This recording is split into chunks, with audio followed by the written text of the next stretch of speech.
एक होते हैं इंडोर पेशेंट, एक होते हैं आउटडोर पेशेंट। आउटडोर पेशेंट होते हैं बाहर से ही दवाई लेकर चले जाते हैं, देखते हैं वो उनकी खिड़की बनी हुई होती है, डोर बना हुआ होता है, वहां से वो उसको वो कंपाउंडर दवा दे देता है, डॉक्टर लिख देता है पर कंपाउंडर से दवाई लेकर चले जाते हैं। पर इंडोर जो पेशेंट होते हैं उनकी खांसी खुजली ये वो हर बात को जांचा जाएगा। तापमान कितना है, कितनी ठंड लग रही है, कितनी गर्मी लग रही है, कब क्या हो रहा है, कितनी प्यास लग रही है, कितनी भूख लग रही है, सब पर वाचिंग होगी, माप तोल होती रहती है। तो बोला जो गुरु के पास आ जाते हैं, गुरु के अंदर में बोला कितनी संवार करता है गुरु। हमेशा दृष्टांत तो सुनते हैं 3 पत्थरों वाला। 3 पत्थरों में से हम कौन सा पत्थर बनना चाहते हैं? खुदकने वाला, या जितना सहन कर सकेंगे, या जितना सरेंडर किया, सरेंडर अनटू गॉड। अभी तो दाने अल्लाह दाने, आया हूं तेरे द्वारे, जैसा भी आप ठप गढ़ के मेरे को संवार देना, गढ़ के मेरे को संवार देना, आपके हाथ में आया हूं। तो बोला कितना अंदर में डिफिकल्ट लगता है गुरु के हाथ में अपने को सौंपना। मन मस्ती करने लगता है अंदर में बार बार, भाई 2 अक्षर तो किससे बोल दें, सनिया पहुंचा दें, मैं यहाँ पर बहुत दुखी हूं, अभी मैं नहीं सहन कर सकता हूं। ये तो कैद से भी बढ़कर बड़ा कैद है। कैद में भी कैदी एक दूसरे में बात करते हैं, लेना देना करते हैं, वहां पर जुआ शराब ये सब होता रहता है। ये तो कैद से भी बढ़कर बड़ी कैद है। तो बोला कितनी अंदर की संवार होती है। अंदर हाथ, बोला जैसे कुंभार होता है ना, अंदर हाथ दे देता है, बाहर से बैठ के ठपकी लगाते हैं तो संवार हो जाती है ना। और मटकी जब बन के आती है वही तुम्हारे हाल की सुंदरता बनती है, पानी की सुंदरता बनती है। पानी वैसे कहाँ पर रखोगे ठंडा करने के लिए, फ्रिज वाला पानी पीना नहीं है, डॉक्टर ने मना किया है।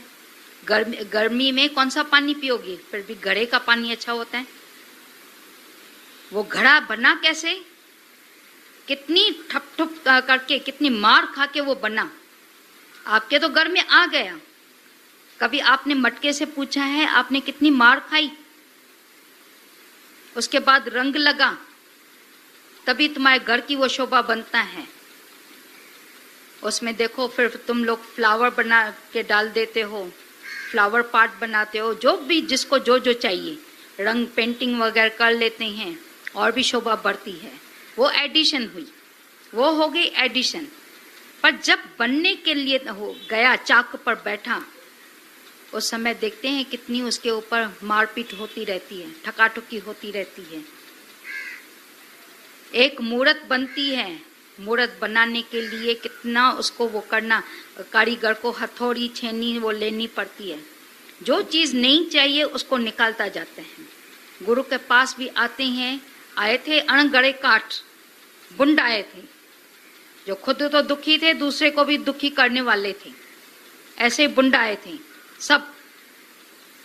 कैसे कारीगर के हाथ में आए, वो रंदा ये वो लेकर आड़ी वो लगा के बैठ के एक एक को नाव बनाया। अभी वो खुद तो तैरते हैं, दूसरों को भी तैराते हैं। पर जब बनने के समय, हम लोग कल भी बात चली थी, आप लोगों को मालूम होगा कि जब कोई साधना में बैठता है, साधते रहते हैं मन को, इंद्रियों को साधने के समय अंदर का खून भी अंदर जलता जाता है, क्योंकि पूरा पूरा कंट्रोलिंग।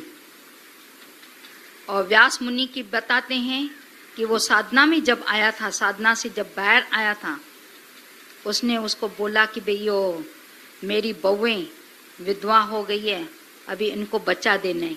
बोला मेरी ऐसी शक्ल देख के कोई भी डर जाएगा, कोई भी देख के डर जाएगा, मेरे को थोड़ा तो नॉर्मल तो होने दो। बोला समय नहीं है।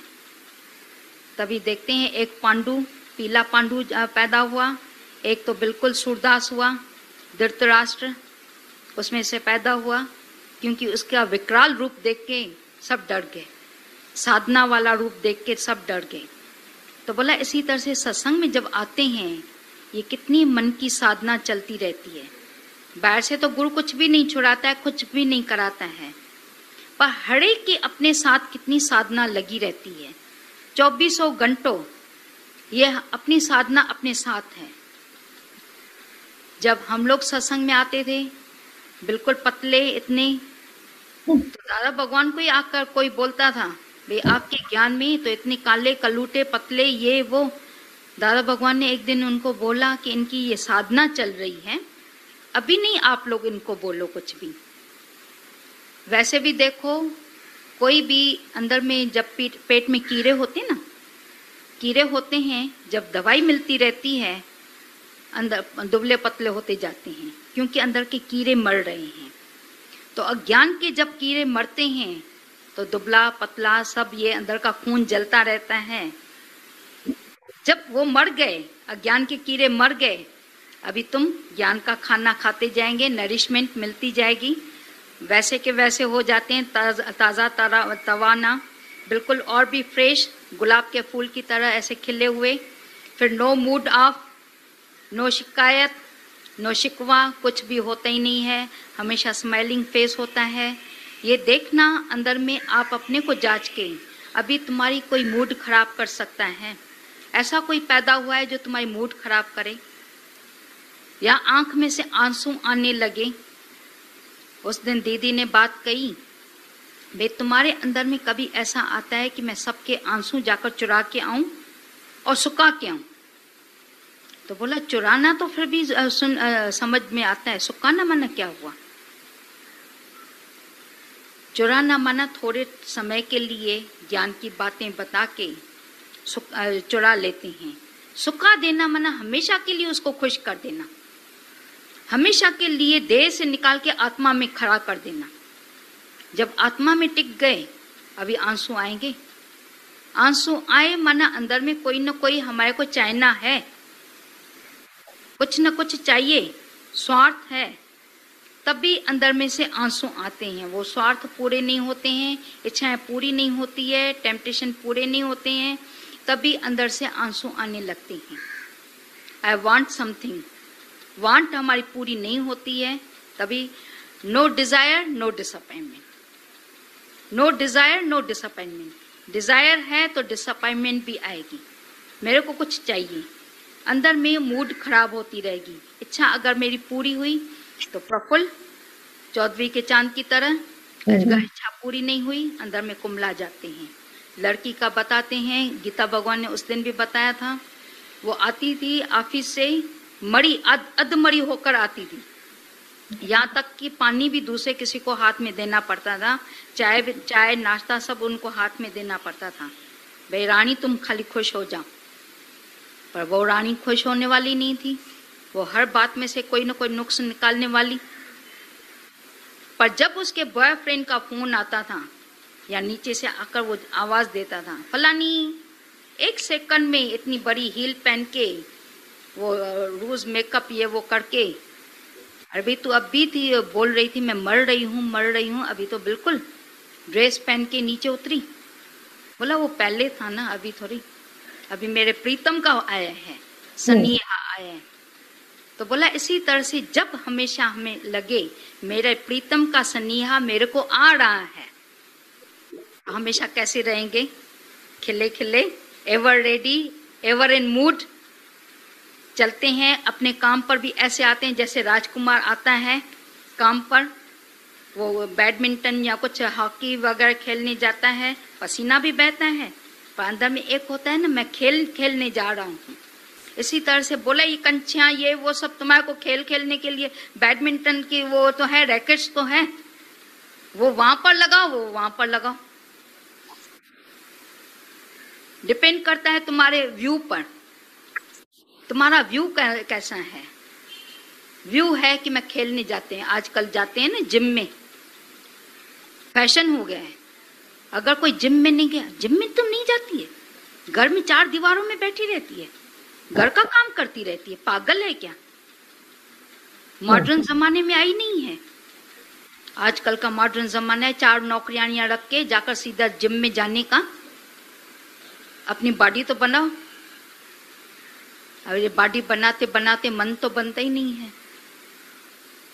मन वही मन, इतना पुराना मन अगर किस पार्टी में गया, वहां से क्या लौटा के आते हैं? निराशाई ना उम्मीदी लेकर आते हैं। अरे तू पार्टी में गई, इतना मेकअप करके गई, हील इतनी लंबी पहन के गई, फिर लौटी है तो कैसे उदास चेहरा लेकर? बोला वहां पर क्या, एक ने मेरे को टोक दिया, वो टोक मेरी वो बेचैन मेरे को कर दिए शब्द के तार पर। बोला मनुष्य का जीवन कहाँ पर है? शब्द के तार पर।